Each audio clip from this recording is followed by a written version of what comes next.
வணக்கம் வணக்கம். சாத்தமலம் இயற்கை விவசாயி பேசுகிறேன். அது வந்து பார்த்து தங்க சம்பா குண்டு நெல். இது வந்து ஒன்லி கருப்பு கவுனி. இது வரப்புள்ள தட்டைப்பயிர். இதெல்லாம் இது கருப்பு கவுனி எப்படி இருக்குது பாருங்கள். அவ்வளோ ஜோராக இருக்குது பாருங்கள்.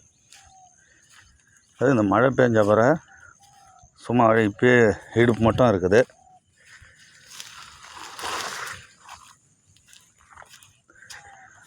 இந்த மயில் குறுக்கு நெடுக்க நடந்து இந்த தழையெல்லாம் பிச்சு போடுது.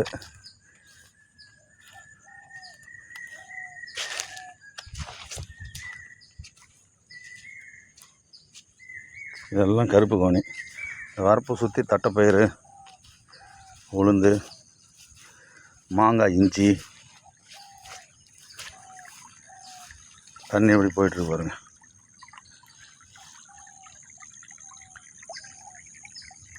மாடு போயிட்டுருக்கு கோடி. இந்த வரப்புலேயே கத்திரி செடி. இது ஃபுல்லும் மாங்காய், இஞ்சி. இந்த வரப்பு பூரா பாருங்கள். இதெல்லாம் கருப்பு கவுனி. நல்ல வளமாக இருக்குது. இது சும்மா அடியில் புண்ணாக்கு போட்டதோடு சரிங்க. பச்சை சாணி இதில் கரைச்சி விட்ருக்கேன்.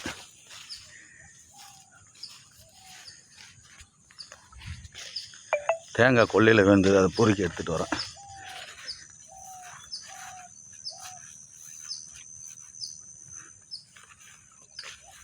இதெல்லாம் ஒரு பயிர் தான், சும்மா ஒரு பயிர் தான் வச்சு நட்டோம். எப்படி இருக்குது பாருங்கள்.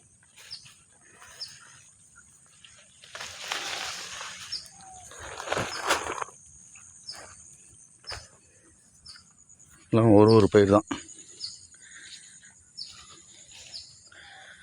இதில் எல்லாமே தட்டைப்பயிறு.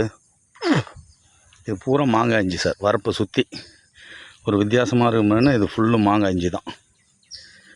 இதில் வீட்டுக்கு தேவையான கத்திரிலாம் வச்சுருக்கிறேன். மாங்காய் இஞ்சி இது அதிகமாக கேரளாவில் தான் விளையுன்னு சொல்லுவாங்க. நம்ம இடத்துலையும் ஜோராக வருது. எல்லா வரப்புலையும் இருக்குது பாருங்கள். கருப்பு கவுனி. எந்த இடுபொருளும் கிடையாது. ஒரு ஒன்லி மல்லாட்டை புண்ணாக்கு மட்டும் போட்டதோடு சரி. அடுத்தது எதுவும் இன்னும் பயன்படுத்தலை. இதுக்கு ஒன்லி பச்சை சாணி போட்டிருக்கோம். இன்னும் இதுவும் ஜீவாமரம் தான். அதெல்லாம் செய்யவே இல்லை. நட்டு வந்து இன்னும் ஒரு 45 நாள் ஆகும். இது ரொம்ப அதிகமாக கொடுத்தோன்னாக்கா கீழே சாஞ்சிரும். விளைச்சலும் கம்மியாகிடும் கீழே சாயிற மாரி இருந்தால். அதனால தான் திட்டமாக கொடுத்துட்ருக்கோம். இது வந்து அதுமாரி கொல்லையும் வளமாகிடுச்சு எங்களுதுலாம். அதனால் வந்து எதுவும் அதிகமாக இடுப்பொருள்கள் தேவையில்லாத அளவுக்கு ஆகிடுது. இந்த வரப்பு சுற்றி நம்ம இந்த பயிர்கள் போடுறதுனால நம்மளுக்கு நோக்காடை எவ்வளோ மிச்சமாகிடுது. நம்ம வந்து காசு கொடுத்து மருந்து இருந்து அடிக்கிறதோட தூக்கிட்டு அடிக்காத வேலை எவ்வளோ மிச்சம் தெரியுங்களா. இது என்ன விவசாயிகள் வந்து புரிஞ்சிக்காத கஷ்டப்பட்டுட்ருக்காங்க எல்லோரும். இயற்கை விவசாயி சாத்தமலம், கடலூர் மாவட்டம். விஜயன் பேசுகிறேன். நன்றி, வணக்கம்.